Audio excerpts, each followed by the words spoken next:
Tá bom. Começando a aula, bom retorno aí. Agora, vamos dizer assim, nitidamente começa o assunto de cálculo diferencial integral, né? Que a aula de hoje eu vou começar falando, né, praticamente esse mês, somente sobre limites, né? E limites sempre é a base, né? Limites não, sempre não. Limites é a base, né, da teoria de cálculo diferencial integral. Antes de começar a explicar as técnicas, fazendo conta para vocês, vou contar mais ou menos como foi o surgimento e para vocês verem como que foi tão complicado até chegar na definição formal, que muitas vezes, querendo ou não, é um assunto um pouco complicado no curso de cálculo diferencial, né? Tá, os mentores aí do cálculo diferencial integral, né? O primeiro, historicamente, é o Isaac Newton, né? O Isaac Newton, ele, na época que teve uma grande praga em Londres, nos anos de 1665 e 1666, né? Fechou Londres praticamente inteira, e ele se reclusou na sua propriedade rural para ficar lá estudando e passando a limpo as ideias, né? Nesses 2 anos aí que ele ficou na propriedade dele, né, ele produziu, né, o cálculo diferencial integral. Não foi totalmente a teoria, mas inicialmente o cálculo diferencial integral começou com ele, né, e também outras as teorias, né, importantes na matemática, física, né, como por exemplo as funções de como soma de série infinitas, né, que vem o teorema binomial, que é o mais conhecido dele, né, as leis de movimentos e da gravitação universal, e experimentos com prismas sobre a natureza da luz e a cor, né? Na foto aí, tratei de buscar ela porque a maioria lembra mais dessa cena de Newton por causa da capa do Pink Floyd do que propriamente pela teoria em si, né? Aí só que o problema do Newton, né, ele fez toda essa teoria, mas ele não publicou. Ele ficou lá guardado, mas só mostrou para alguns alunos, colegas de trabalho, que ele estava fazendo, contou as ideias, explicou mais ou menos os resultados e ficou ali mostrando com os documentos para colegas. Assim, não apresentou, como a gente fala hoje, não publicou o artigo dele, né? Mas enfim, ele tinha muita coisa escrita, mas não parou para publicar e apresentar para a comunidade acadêmica. Só que, por outro lado, né, na Alemanha, né, o Leibniz, né, ele também estava pensando nisso, né, sobre os problemas de máximos e mínimos, e estava escrevendo o trabalho, vendo como a notação adequada e tentar um problema faz tempo para tentar descobrir máximos e mínimos de funções, como que determina isso. Isso daí vai ser uma aula futuramente só de máximos e mínimos quando for tratar a derivada. Só que aí o Leibniz fez esse trabalho, publicou, isso tem em 1684, né?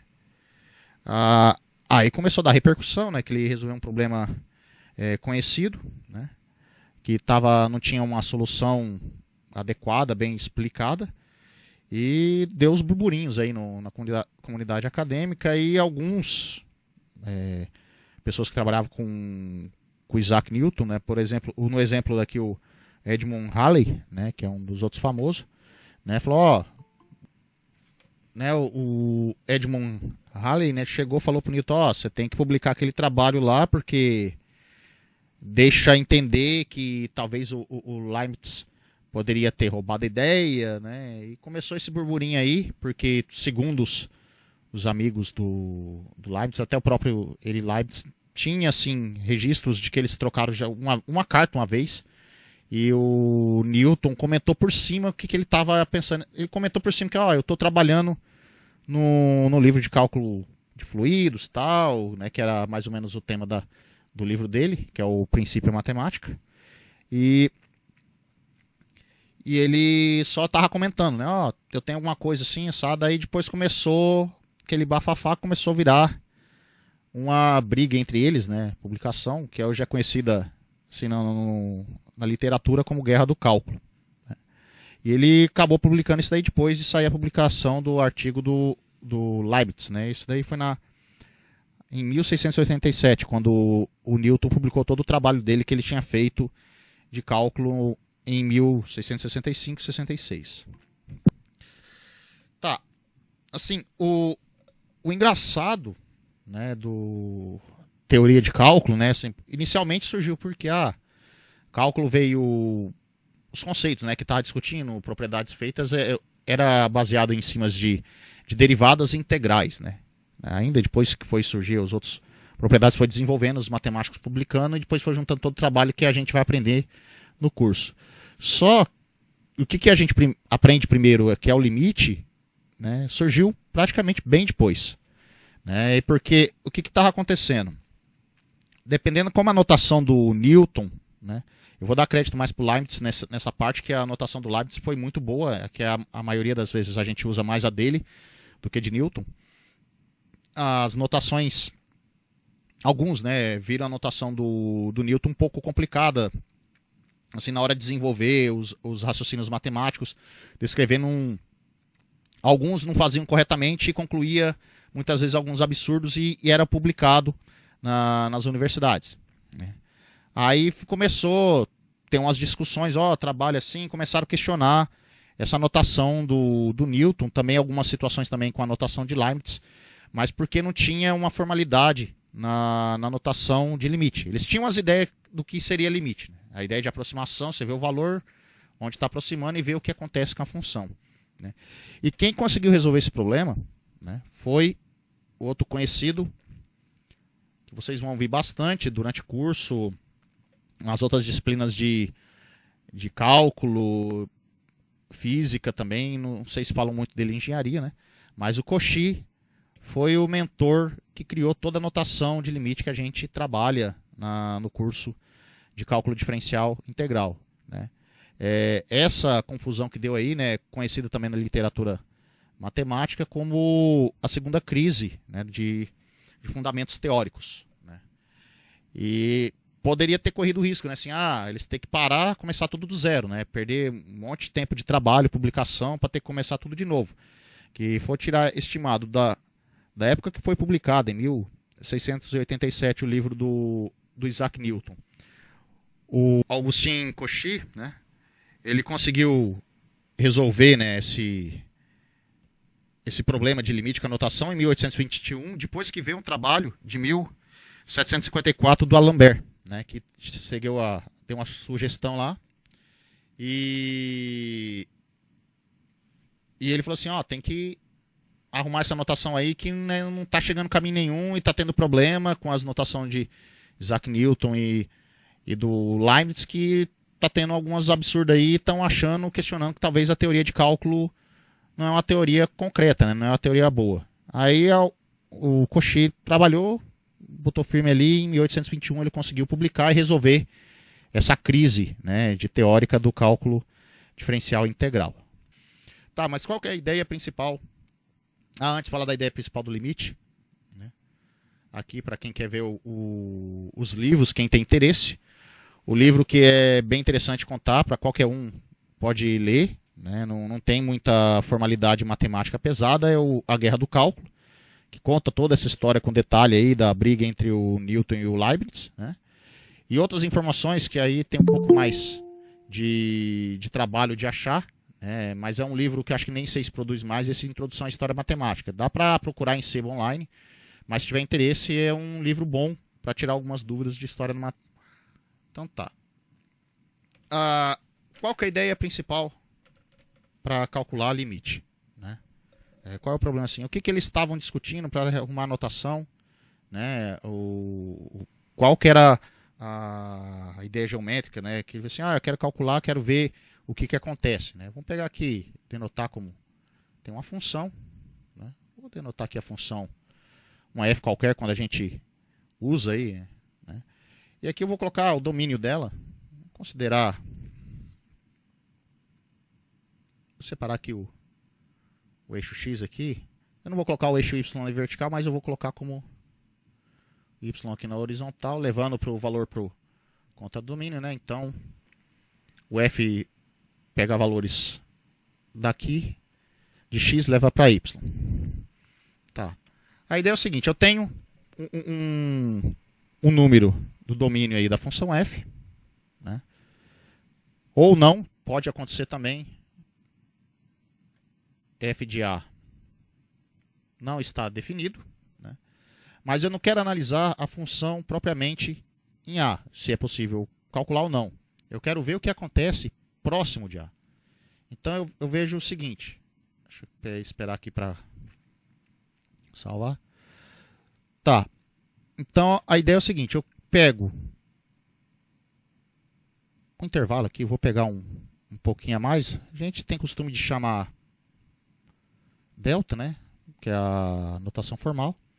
E ver os valores aqui. Tipo, pego os pontos que estão nessa região do domínio, né? Calculo f e vejo o que vai acontecer. Vou colocar de outra cor aqui. Vermelho, aí deu, sei lá, aconteceu alguma coisa assim. Aí o que vai acontecendo? Eu vou diminuindo essa distância de delta aí, né? Assim, vou pegar um pouquinho menor e vejo o que acontece. Talvez pode acontecer. Eu pego uma região próxima de A, né? Tipo, aumento um pouquinho a frente delta, diminui um pouquinho delta, vejo o que acontece com a função. Aí eu vou diminuindo essa distância. Se eu pegar outra menor, né? Vamos testar aqui. O A em azul. Vou pegar uma menorzinha aqui. Delta 1.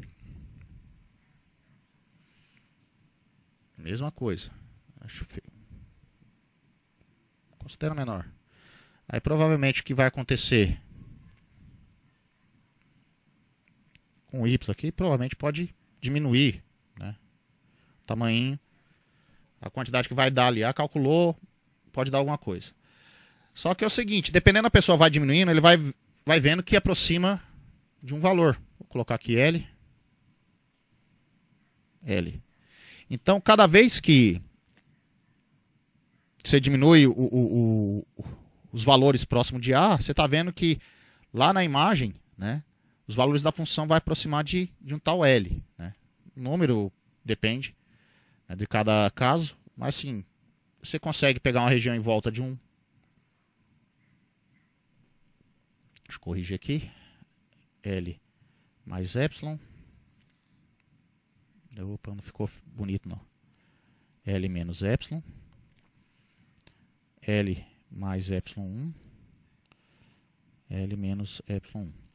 Então, toda vez que você vai pegando, diminuindo, aproximando de A, você está vendo que os valores ali vai aproximando do L, né? Então você consegue pegar uma região próxima de L, um epsilon, que eu coloco ali, epsilon é a diferença a mais ou a diferença a menos, né? Tipo, o comprimento ali a mais e a menos do valor L. E vai vendo que vai diminuindo também junto. Né?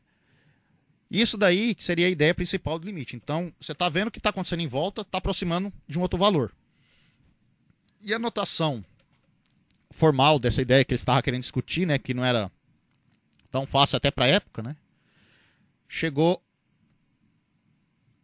o Cauchy, definiu formalmente, acho que não foi nitidamente com as palavras, que eu acho que foi mais que eu tinha lido o artigo, a notação de epsilon e delta, ele usava, aparecia mais nos exemplos, né? Mas a definição, arrumando com essa notação formal dele, a definição que a gente usa hoje, devido ao Cauchy, essa é a seguinte, né? Então, vou colocar aqui.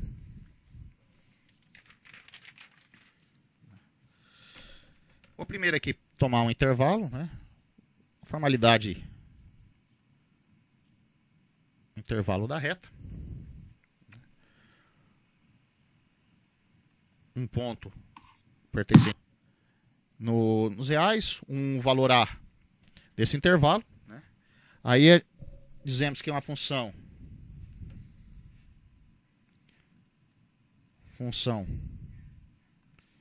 f definida no intervalo I. Deixa eu corrigir esse definido aqui. Definida em I. Pode ser exceto Em A não tem obrigatoriamente em A, né? Dizemos que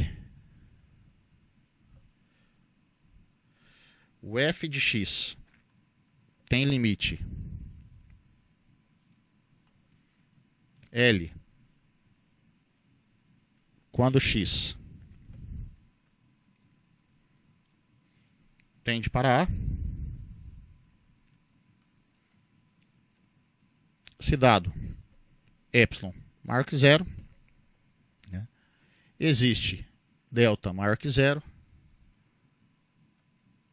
tal que se a distância do x com A for menor do que delta, né, vai implicar que a distância da função com L vai ser menor do que epsilon.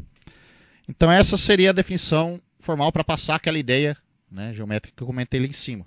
Né? Então, notações, né, muitas vezes coloca, né, como em vez de colocar toda hora isso daí, a gente sempre denota mais dessa forma, né? Limite de f de x quando x tende a A é igual a L, mas também pode ter situações que coloca assim, f de x tende a L quando x tende a A.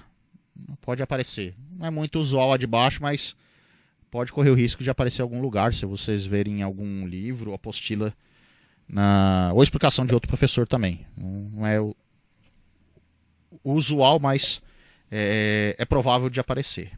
Então agora eu vou apresentar nessa primeira aula, né, vai ser um pouco mais com as técnicas, tipo propriedades básicas, né, eu vou apresentar para vocês. E vou começar assim, as propriedades que eu estou apresentando aqui, eu quero que você já tenha quase em mente, assim, não precisa estar com uma tabelinha ou sei lá, uma cola, você tem que estar sempre bom isso aí na cabeça, porque sempre vai aparecer na aula posterior, essas propriedades vai ter que usar. Então, e também prestar atenção na forma que eu escrevo para poder, na hora de justificar nos exercícios analistas, justificar da mesma forma, tá? Então, primeiro exemplo, né? Vou colocar aqui.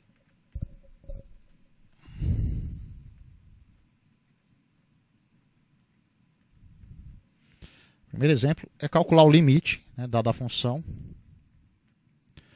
f de x igual a c, né, onde c pertence aos reais, né, a função constante, né, conhecida, mostrar para vocês que o limite dela, para qualquer valor que eu e o x tender, sempre vai ser a própria constante.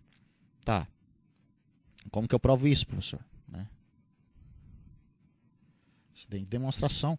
Então a prova, nesse caso aqui, também não vou exigir de vocês a prova de constante e tal, mas eu coloco algum exercício da lista lá, mas só para vocês praticarem mais a ideia das propriedades de módulo, né, que muitas vezes pode usar futuramente no estudo de derivadas e integrais. Limite também aparece bastante, mas é sempre bom revisar. Por isso que eu apresento um pouco mais as definições formais e a demonstração inicialmente, só para poder dar uma refrescada nas propriedades de módulo. Tá, e como que eu tenho que provar aqui da constante? A ideia vai ser através da definição. Eu tenho que provar o seguinte: para todo epsilon, eu tenho que dar um delta, né? Eu não sei, né?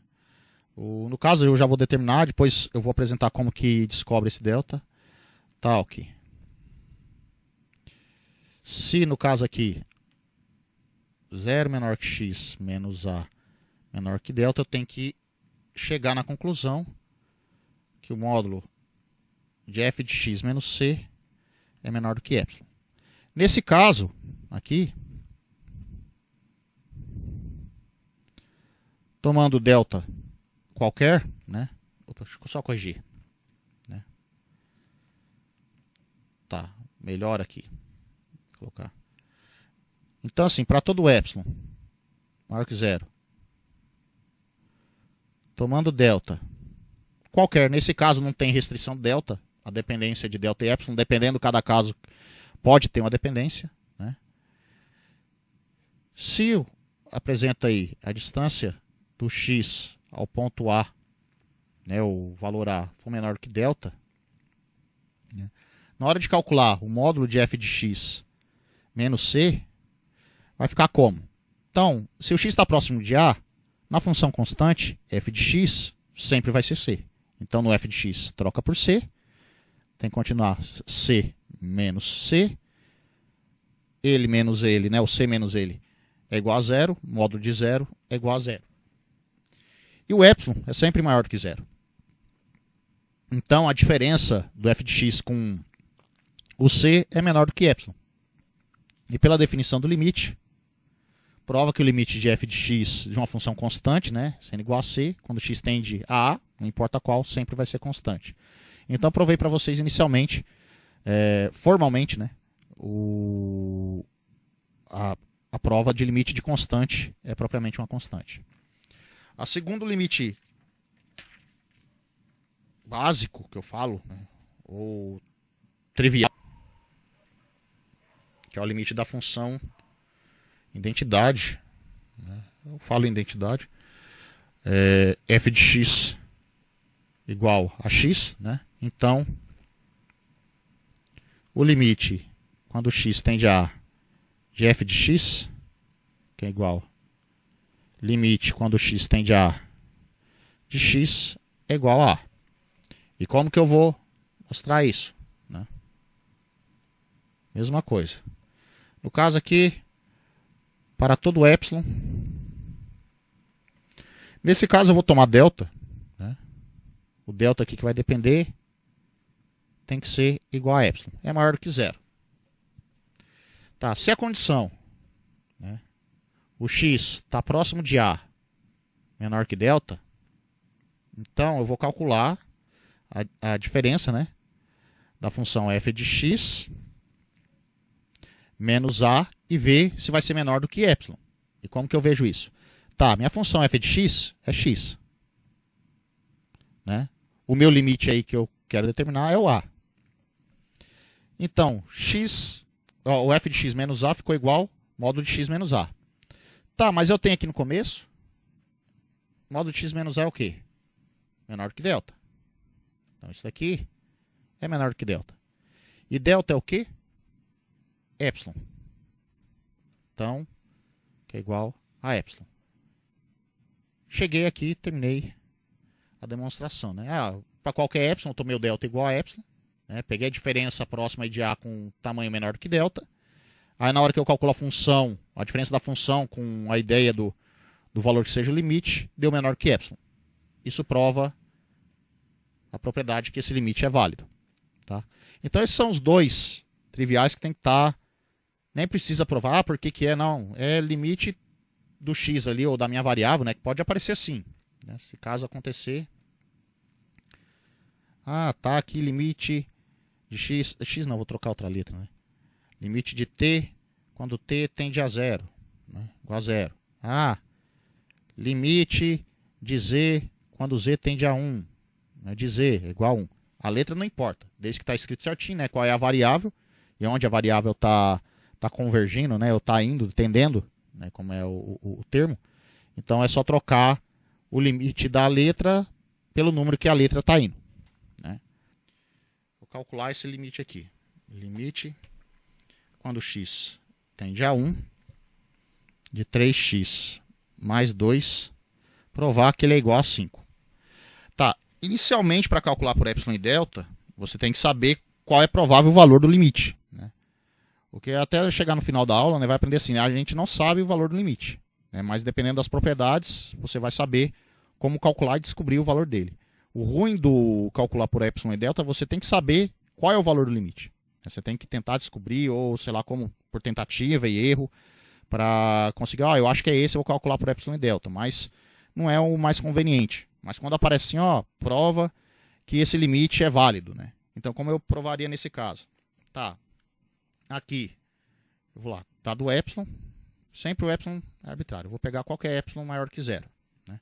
O problema é que eu tenho que determinar qual que é encontrar o delta, né? Então, temos que para qualquer epsilon, né, tem que determinar um delta maior que zero, adequado.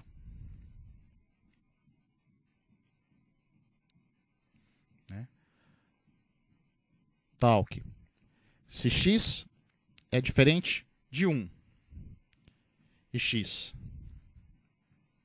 está a uma distância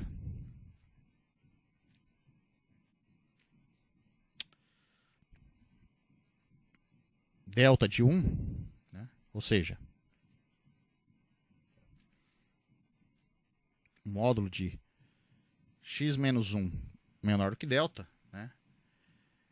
Tem que chegar à conclusão, né? Então, f de x está uma distância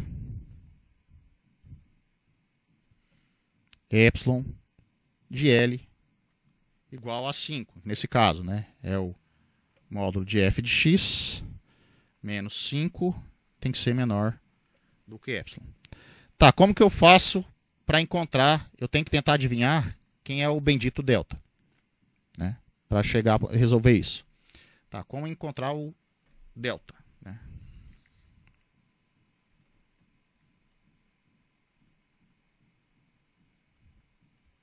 O delta. Então é o seguinte, a ideia aqui, você tem que sempre partir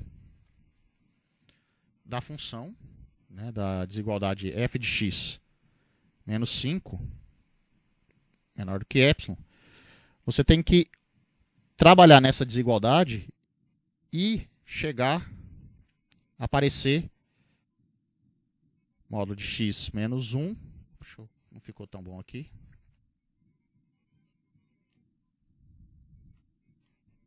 Tem que aparecer módulo de x menos 1, né, menor que alguma coisa. Isso daqui que eu vou ter que chamar de delta, dependendo do caso aqui. Tá. Como que eu vou fazer isso? Aí é que entra a parte da aula de módulo. Então, o f de x, nesse caso aqui, voltando, é 3x. Tem que 3x mais 2 menos 5 menor do que epsilon. Aqui eu só estou resolvendo essa equação para tentar determinar. Não quer dizer que válida assim. Isso daqui é só a técnica de como encontrar o delta. Então eu vou resolvendo com as propriedades que eu tenho, né? Que eu sei de módulo. Tá, aqui no módulo sempre tem que resolver o que está dentro primeiro, né? O que dá para organizar, você tem que arrumar uma soma, subtração, evidenciar, até o, se tiver, para na hora de evidenciar, poder anular o módulo ou coisa assim, ou se achar necessário, né? Trocar somente por desigualdade. Tá, mas nesse caso não vai ser necessário, por enquanto, trocar por desigualdade, que eu quero chegar com a cara x menos 1 ali, módulo de x menos 1. Aqui eu vou resolvendo o seguinte, né? Próximo passo, em 3x, 1 mais 2 menos 5, vai ficar menos 3. Né?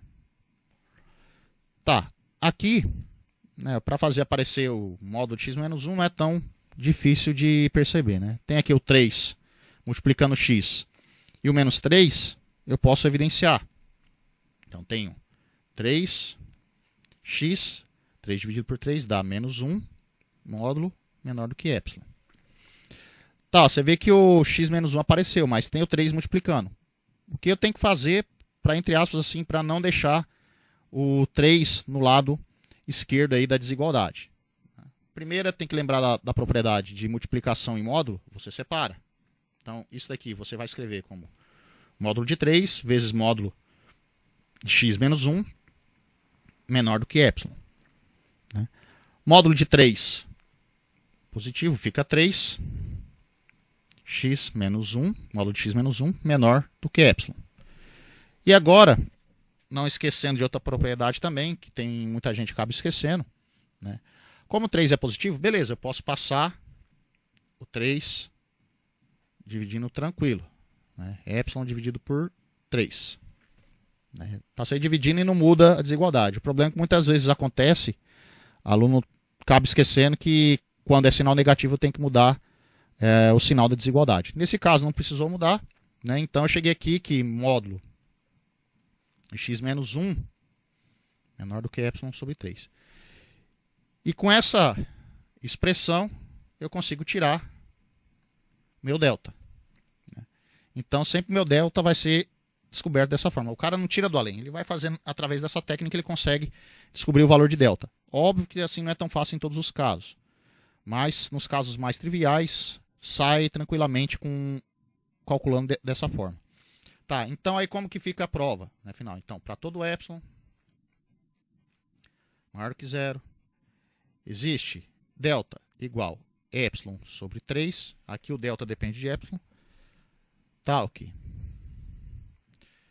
se o x aí está a uma distância, no caso de 1, né, que é para onde o x está indo, menor do que delta, né, então vou calcular lá, f de x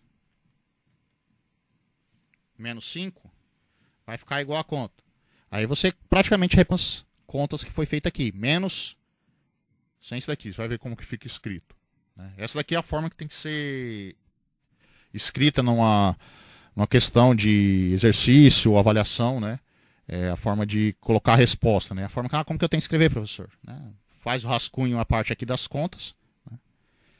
E a resposta final seria assim, é para todo epsilon maior que zero, existe delta igual a epsilon sobre 3, tal que se módulo de x menos 1 menor que delta, então f de x menos 5, f de x é 3x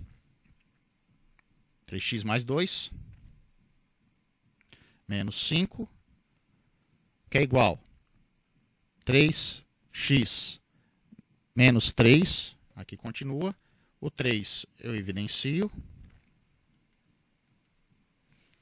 separo módulo, da propriedade módulo, aqui, vou repetir de novo para poder fazer a desigualdade, 3, né, tiro o módulo 3, aqui eu vou chegar a 3 vezes x, módulo de x menos 1. Então, módulo de x menos 1, eu sei que é menor que delta. Então, é menor do que 3 delta. Delta é o quê? É epsilon sobre 3. Então, 3 dividido por 3 é igual a epsilon. E aqui termina a resposta de como se prova os limites aí. Esses limites são considerados básicos, né? Tá. Assim, pode até complicar. O próximo exemplo eu já vou tentar. Agora o próximo. Vou chegar aqui. Olha como que o limite pode chegar a dar dor de cabeça na hora de calcular, né? Usando por epsilon e delta, não é assim mil maravilhas calcular por epsilon e delta. Isso daí, para vocês terem ideia, questão de quem faz curso de análise real, curso de matemática, quando cai uma questão dessa, a pessoa entra até em desespero, né? Porque caem umas questões bem complicadas. Até demonstrações por epsilon e delta, quando precisa apresentar, assim, não são extremamente fácil, né? Então, vou calcular esse seguinte limite aqui, ó. Vou provar para vocês que o limite, quando x tende a 1, de x menos 1 dividido por x ao quadrado menos 1 é igual a meio. E vou usar a mesma situação, né? Para todo epsilon maior que zero, eu vou ter que encontrar o delta. Eu não sei ainda, primeiro eu vou encontrar o delta. Tal que, se o módulo de x menos 1, né, o x quando estiver aproximando de 1, for menor do que delta, né, então tem que chegar à conclusão que na hora de eu calcular o f de x menos meio, tem que ser menor do que epsilon. A primeira parte, né? Tem que descobrir esse bendito delta. Né? Encontrar delta.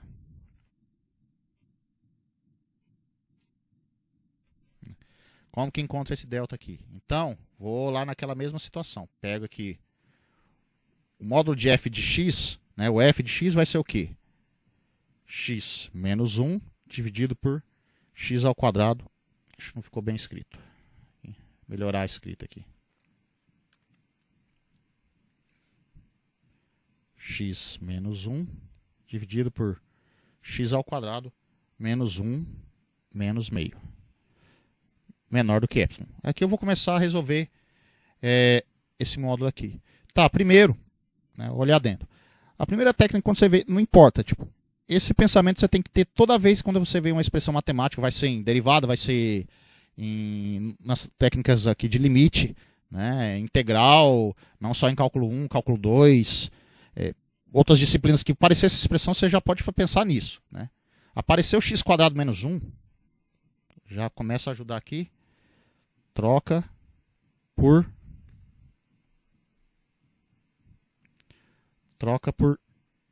Oxe, minha caneta aqui, calma aí um pouquinho.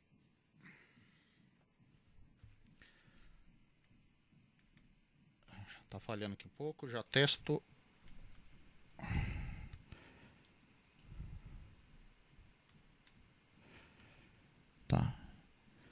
Tá. Primeira coisa que tem que fazer quando vê a expressão x² menos 1 é trocar por x mais 1, x menos 1. Então aqui, x menos 1, embaixo você vai sempre trocar por x mais 1, x menos 1. O porquê disso? Aquele velho ditado. Para ver se quando tem fração, né, entre duas funções aí, se é possível, né, no caso aqui é polinômio, se é possível simplificar. Né? Então no caso aqui no numerador eu tenho x menos 1 e o denominador aí está multiplicando. Né? Pelo amor de Deus, não me façam. Já vi isso daqui, hein? A pessoa está a ver a expressão assim. A pessoa está aqui, x mais 1 mais x menos 1 e a pessoa faz esse corte. Pelo amor de Deus, não faz isso não. Eu vou até desconsiderar a questão por causa disso. Estou falando que eu já vi. Quando você vê, para eliminar, você tem que ver que está multiplicando. Então, isso daqui vai ficar igual. Você vai poder simplificar, vai ficar 1 sobre x mais 1, menos meio. Tá. Primeira coisa que você pode pensar é fazer isso. Só agora é o seguinte. O objetivo para achar o delta, eu tenho que chegar x menos 1, módulo de x menos 1. Deixar no lado esquerdo vai ser módulo de x menos 1. Né, e ver o que sobrar, que der para simplificar ou mandar multiplicando, somando para o outro lado. Né, tem que ver o que dá para fazer. Tá. Aqui, primeira coisa também, é uma técnica que muita gente deixa fazer para trás. A pessoa vai pensar, querer tirar o módulo, não. Primeira coisa quando você tem dentro do módulo e tem soma de frações, é fazer soma de frações. Então a técnica mais rápida e simples de pensar, eu faço assim. Eu também não sou muito especialista em multiplicação, em soma de frações, mas os denominadores aí, você multiplica, né?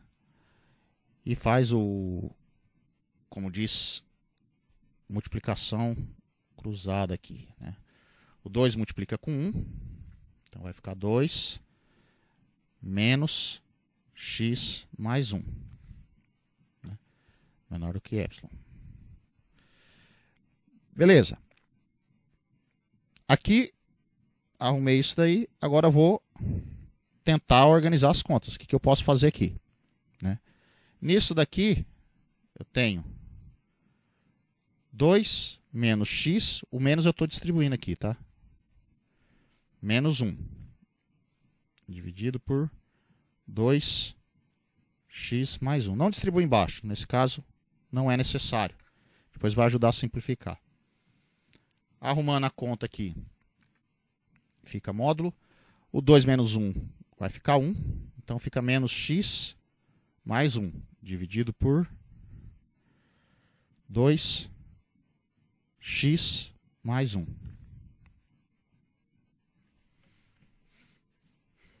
Tá?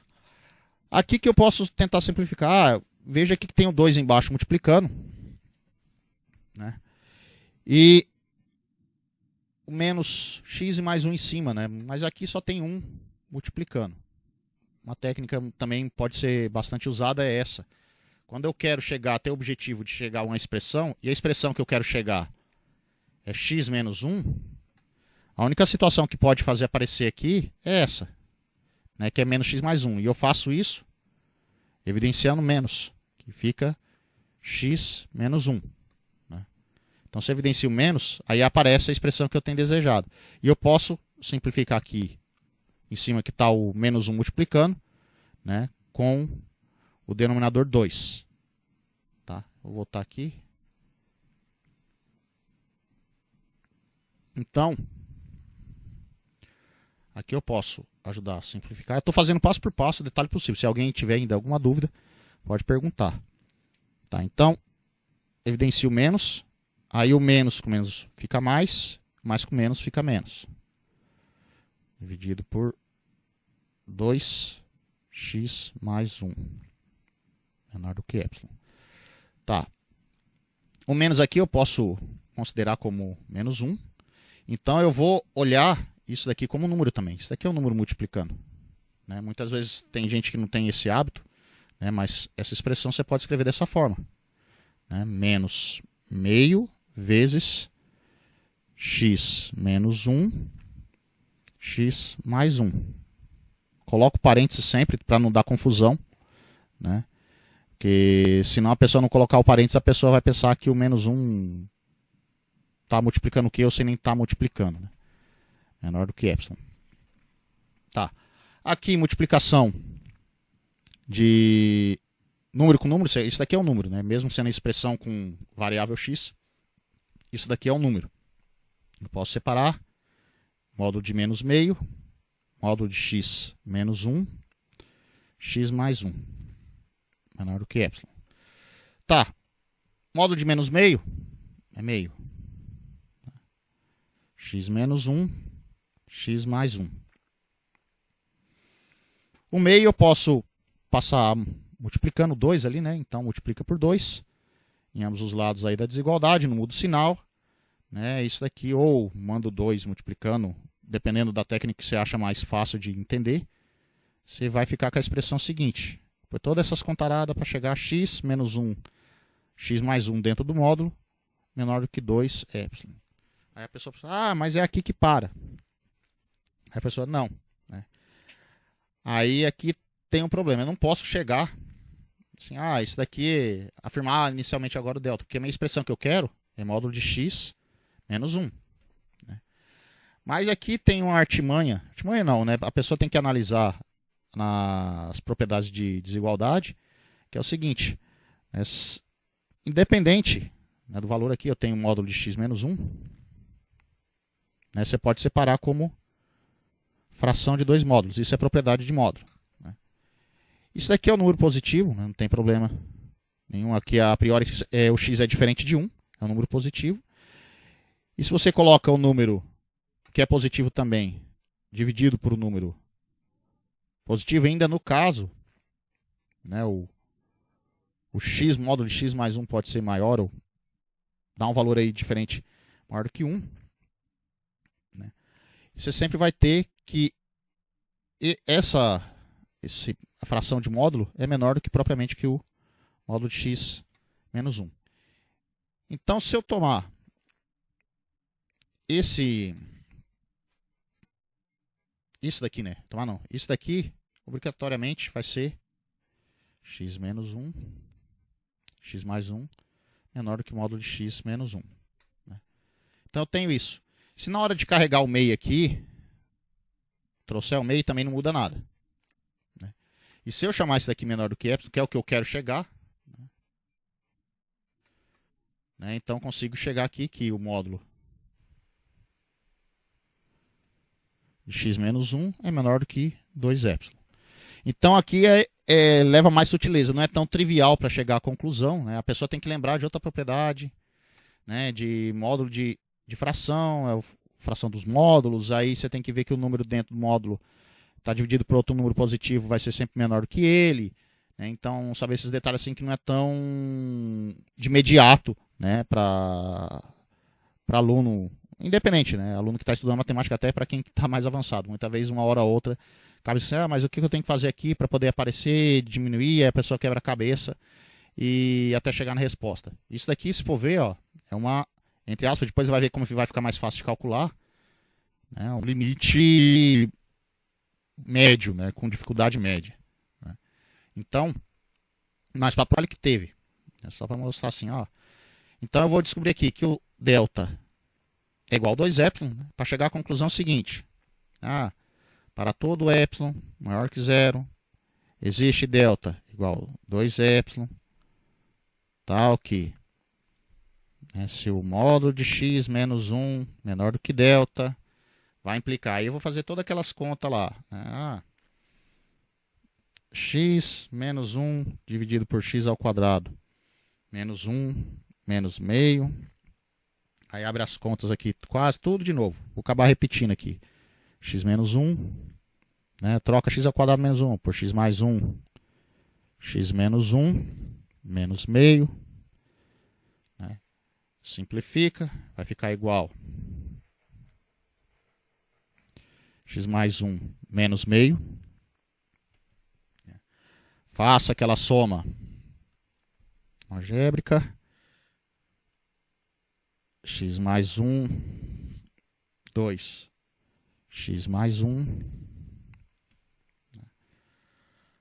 Arrumando aquelas contas, mesmo separando, distribuindo só pulando um passo, mas vai ficar menos x mais 1 dividido por 2, x mais 1. O meio sai para fora, vai ficar menos x. Menos x mais 1 não, eu tinha tirado com menos meio, né? Aí vai ficar x menos 1 por x mais 1, que está justificado naquelas contas lá. Deixa eu arrumar isso igual. Isso daqui é menor, vou colocar o menor aqui, do que meio módulo de x menos 1. O módulo de x menos 1 é menor do que delta, meio de delta. Delta é igual 2ε. Simplifica, que fica igual, deixa eu colocar cá igual a ε. E aqui terminaria a justificativa por epsilon e delta de calcular o limite. Vocês veem assim que algo que pode parecer simples, não é, né? É para mostrar assim, o tanto quanto é complexo, de calcular muitas vezes limite por epsilon e delta. E também, historicamente, se percebe, até tempo que demorou do Newton e Leibniz para concluir. Aí, não conseguiram chegar na notação, uma notação viável para limite, que só foi o Cauchy, muito tempo depois, conseguiu colocar para provar tudo aqueles cálculos que estava resultado saindo antes, estava corretamente provado. Tá. Aqui, só para ficar tranquilo com vocês, eu vou deixar um exercício bem tranquilo de fazer, desses aí, só para praticar mais o fato das propriedades de módulo, que sempre temos que relembrar, revisar essas propriedades de módulo, que sempre vai cair, não só nesse assunto, em vários outros assuntos. Então, por isso que eu sempre deixo de exercício só para inicialmente. Então, vocês podem ficar tranquilo que não é algo que vai ficar toda hora sendo cobrado. Eu sei que muita gente acaba assustando vendo esse tipo de demonstração e fica apavorado. Não, tem que estudar muito isso, ou eu não vou fazer, e dá aquele desespero. Não precisa entrar em desespero, não. Qualquer coisa, manda recado, tira dúvida. Tá, os resultados falar, depois eu vou começar a calcular outros limites conhecidos, que os primeiros limites que eu falei que é conhecido que não pode sair da cabeça. É o limite da constante e o limite da identidade, da função x. Então, já sabe como calcular esses, são limites imediatos, não precisa provar por epsilon e delta nada. Só se acaso o seu exercício for pedir, mas é meio improvável, já está provado em sala. Os próximos resultados, esses de limite, não pode sair mesmo. Sempre vai ser cobrado, vai ser exigido durante o curso, e dependendo do resultado do outro, talvez a sutileza desses resultados ajuda a você responder de uma forma mais rápida ou quebra-cabeça, sei lá até quanto tempo. As demonstrações desse caso aí, provavelmente acho que alguns, talvez eu acho que eu tenha algum vídeo feito. Eu não vou ficar demonstrando por epsilon e delta porque vira muito maçante, também não é o intuito do curso. Isso daí é mais para curso avançado de matemática. Eu só vou apresentar que vocês têm que estar de cor na cabeça mesmo. As propriedades que são importantes, sim, não deve sair, tem que estar praticamente memorizado. Você vai, tanto fazendo exercício, vai ficar tão maçante na cabeça que você vai chegar na hora assim, já sei, estou fazendo e não vai perder tanto tempo com calcular limite. Tá, eu vou escrever aqui, propriedades.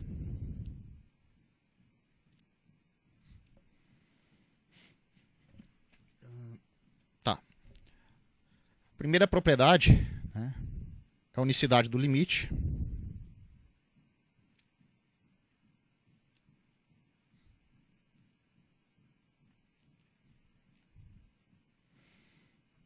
No caso aqui,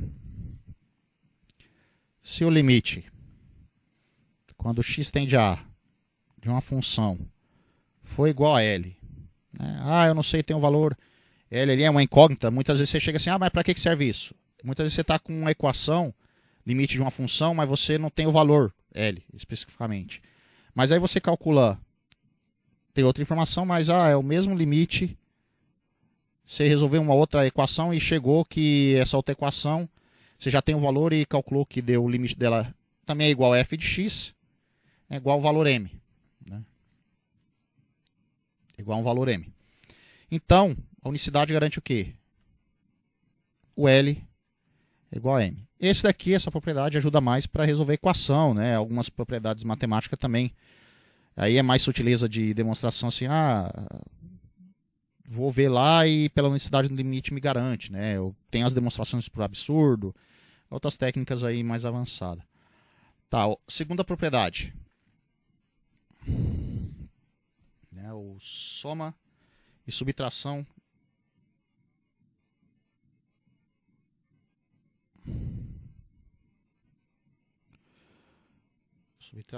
entre funções.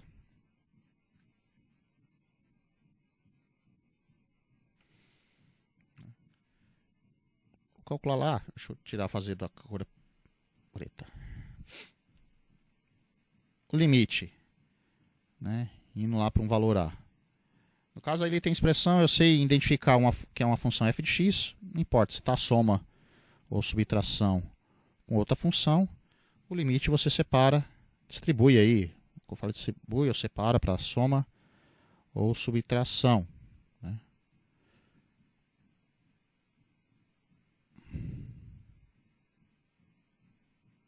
G de x. Terceira propriedade que não pode esquecer. Produto por uma constante.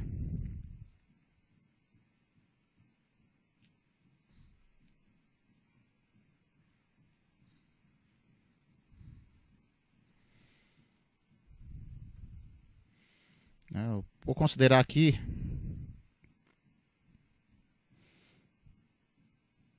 Eu sei, consegui evidenciar, né, que nem no caso que fez no exemplo anterior. Tinha uma função lá, fiz uma evidência, e eu vi que é uma constante multiplicada por uma expressão, né, polinomial, pode ser uma função logarítmica, função exponencial, e está ali dentro do limite. Eu posso, entre aspas, assim, né, posso colocar ele em evidência também no limite, ou colocar o limite para dentro do colchetes aqui. Vou colocar aqui, x tende a de f de x. Então, você pode calcular o limite da função e depois multiplicar pela constante c. A quarta propriedade. Produto entre funções. No caso aqui, x tende a função f de x. Um g de x você pode separar com multiplicação. Você calcula o limite de cada função, né, depois multiplica esses dois limites e obtém o limite do produto dessas duas funções. Agora aqui, quociente de funções, né, quinta propriedade, quociente entre funções. Aqui tem que ter o destaque, né? Sempre tomar cuidado quando o quociente, denominador, diferente de zero. Tem aqui o f de x, eu só posso separar o limite do quociente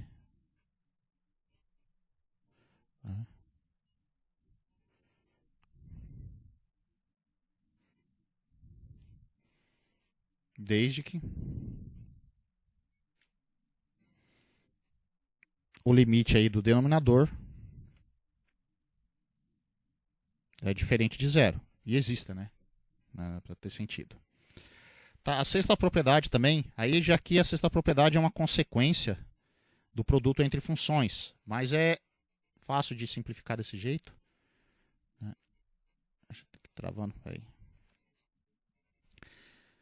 Salvando aqui, tá. Na demonstração, né? Potência enésima. Deixa eu colocar aqui, escrever direito. Potência enésima de f, né? Quer dizer o quê? O limite quando x tende a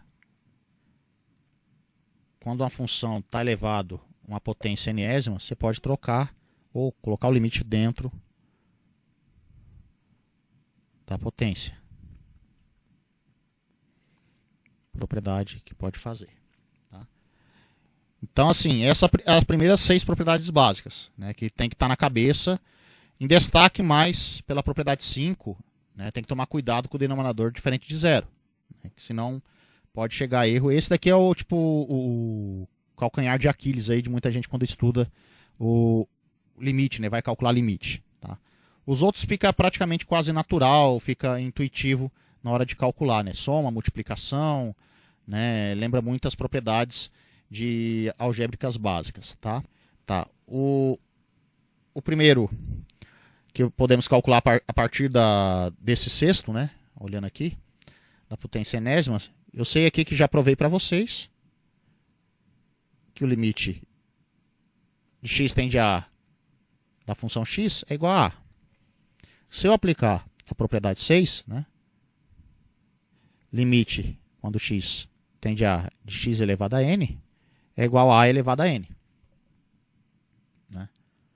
Essa daqui já é a primeira, né? Já pode tirar de imediato dessas duas propriedades. Então, você tem uma variável, né? Independente se mudar aqui a variável t tendendo a b, né, de t elevado a n, a letra não importa, desde que respeita a propriedade. Tá? Aqui eu posso ajudar o seguinte, né, usando essas duas e a propriedade, né, de produto de constante e soma-subtração, fica fácil de calcular polinômio. Vou dar um polinômio genérico aí, né? Vou colocar aqui os b's aí são constantes, né? A variável x.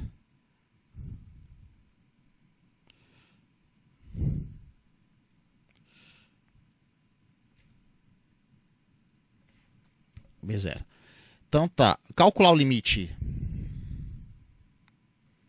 quando x tende a de um polinômio é o mesmo que calcular o limite x tende a A. Vou abrir aqui e repetir tudo isso daqui de novo.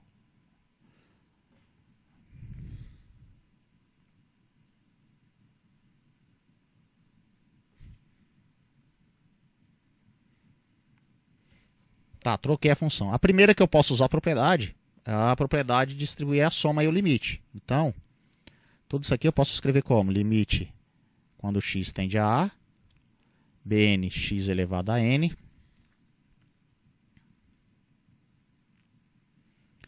bn menos 1, x elevado a n menos 1. Aqui reticências não sei quantas variáveis podem ter, mas posso escrever dessa forma. B1x mais limite B0 quando x tende a A. Tá. De cada uma dessas, eu posso usar aqui, ó, essas, que tem o B multiplicando o x elevado a alguma potência, eu posso usar o produto da constante. Esse limite aqui, como o B0 é uma constante, né, eu já provei já o primeiro limite, que foi o limite de constante, é a própria constante. Então isso aqui vai ficar igual a B0. Então a expressão vai ficar como? B elevado a n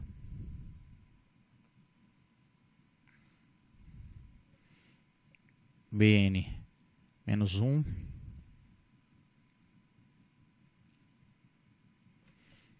potência elevada a n menos 1 continua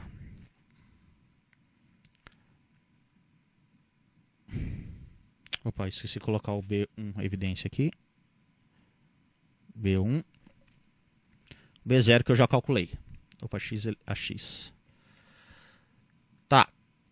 Agora, né, eu posso usar a propriedade 6, né, que é a potência enésima de F. No caso do x elevado a n aqui que eu fiz, só trocar o x pelo A. Então toda essa expressão vai ficar como?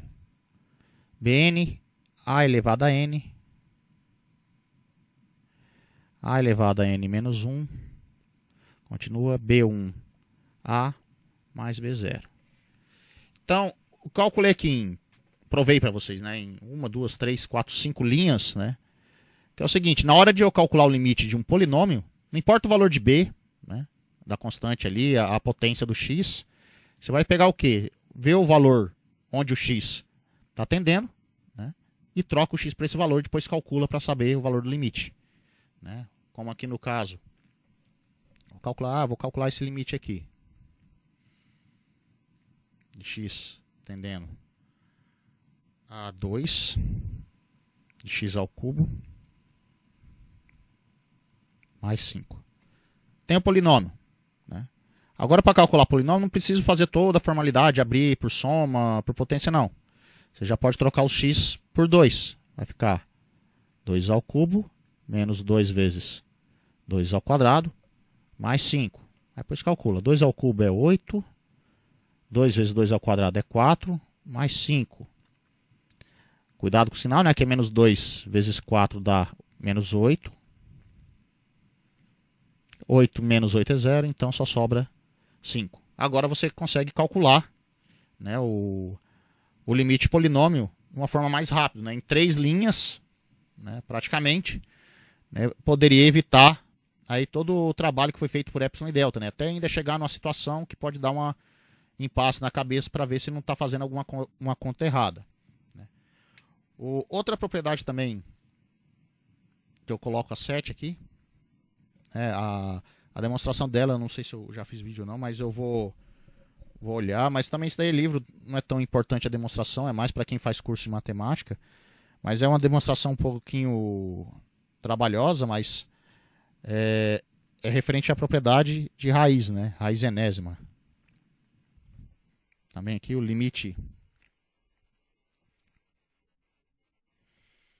quando x tende a uma raiz enésima de x, no lugar também você vai trocar o x por a. Quando é raiz, no caso aqui só quando for raiz, aqui é válido.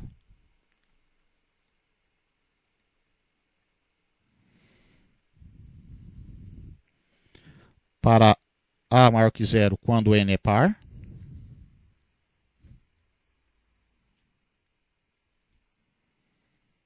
E válido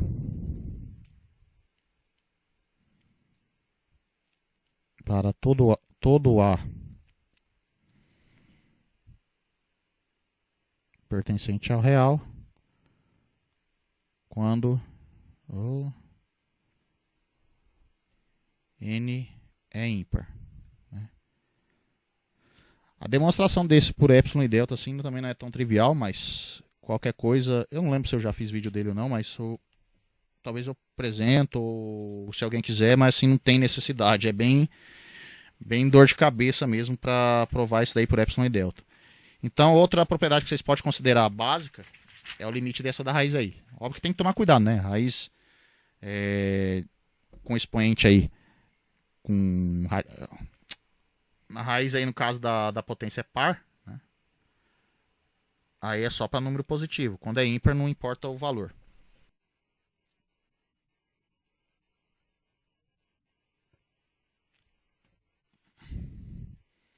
Ó, se for olhar, né, no caso aqui, denominador x tende a zero, x vai ser igual a zero. Se olhar também no numerador, né, ali se for abrir o polinômio, entra com da potência, vai ficar 4 mais x limite, aí fica 4 ao quadrado, dá 16, 16 menos 16, dá zero também no numerador. Então nesse caso aqui também tem um limite que dá zero no numerador no denominador. O problema ainda é a determinação, ainda eu vou falar uma aula só sobre isso, né? Mas o problema é o denominador igual a zero. E quando você vê uma expressão com essa cara ou parecida desse tipo, né? Com a cara assim, A mais X ao quadrado menos o A ao quadrado. Né? Você sabe identificar. Dividido por X, a letra, não sei. Acho não ficou melhor aqui. Deixa eu arrumar. Você pegou a expressão aqui. Se aparece a expressão A mais X ao quadrado menos um A ao quadrado, né, por X. Aí você vai ver que o limite é zero. Então não compensa separar primeiro por denominador, numerador e limite. A propriedade da fração não vale. Primeiro você tem que fazer o quê? Arrumar a expressão da fração. E como que eu faço? Nesse caso aqui não é tão difícil. É só abrir o produto ali do 4 mais x ao quadrado. Que vai ficar 16 mais 8, né? Que é duas vezes a primeira e a segunda. Então 8x, né, mais x ao quadrado. O menos 16 não tem que mexer, dividido por x. Isso aqui eu estou arrumando a fração primeiro. Tem 16, menos 16, corta. Aí a minha expressão fica, limite quando x tende a zero, de 8x mais x ao quadrado, dividido por x. Aqui você tem que olhar o seguinte, eu não vou passar, tem gente que fala, passa tudo cortando e não. Não, a forma de escrever certa aqui, tem que evidenciar primeiro o x no numerador, vai ficar x igual 8 mais x dividido por x. Aí você tem a multiplicação, né? Então o numerador tem uma multiplicação ali de x, e o denominador está tudo sendo dividido por x. Aí agora você pode simplificar. Isso vai ficar igual. Limite quando x tende a zero, de 8 mais x. Aqui é um polinômio. Então, só trocar o x pelo valor. Opa, eu coloquei 8 embaixo, não. Corrigindo, 0. Né? É um polinômio. Então, só troca o x pelo valor 0 aí. Meu limite é igual a 8. Né? Então, você vê aí a expressão do limite aí. No caso, duas situações, né? Espera aí que não está dando... Toque aqui, acho que está carregando. Se você for olhar, tem duas situações aqui. Isso. Eu tenho um limite, né? Observação.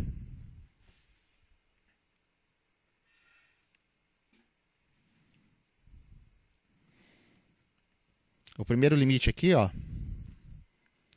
que é 0 sobre 0, deu 2. E o segundo limite, né, o 0 sobre 0 deu 8. Né? Então, por que que você tem que tomar cuidado? Se tivesse cometido erro, né?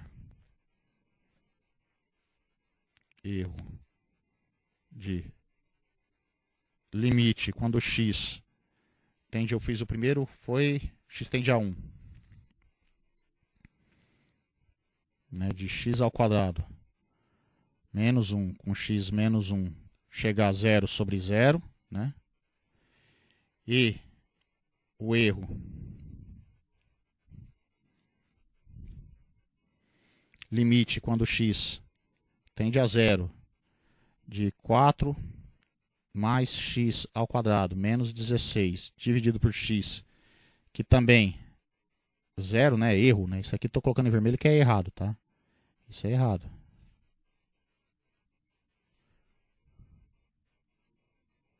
Aí você chega à conclusão, né? Se eu cometi o erro, mas por que que não está certo?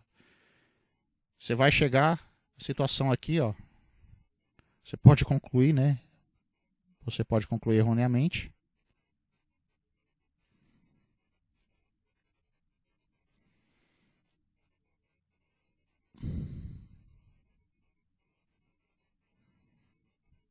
Que 2 é igual a 8. Né? Então, acho que o símbolo do absurdo é assim. Eu não lembro de fazer direito. É um rainho. Faz tempo que eu não faço ele com a flechinha, né? Então, eu falo para tomar cuidado muitas vezes dessa fração por causa disso, tá? Outra turma. Aí hoje eu vou encerrar por aqui mesmo, né? Aí amanhã continuamos. Amanhã não, desculpa. Quinta-feira continuamos com mais conta, né? Daqui de limites, né, alguns básicos, e começar, der tempo, com os limites laterais, tá? Aí agradeço vocês aí por ter vindo. Aí amanhã eu vou lançar, vai sair no sistema aí a lista. Aí qualquer dúvida manda no recado em particular, ou se precisar fazer. A lista vai ficar no Classroom, que tem que registrar lá, porque depois a UTF-PR vai ficar verificando se eu estou usando ou não, que é obrigatório usar o Classroom ou o Moodle, né? Como eu não sou muito fã do Moodle, eu tenho que usar o Classroom. Por isso que vocês têm que entrar logado na conta sua da instituição para saber se vocês estão participando ou não, né? É por causa disso. É mais burocracia mesmo. Beleza?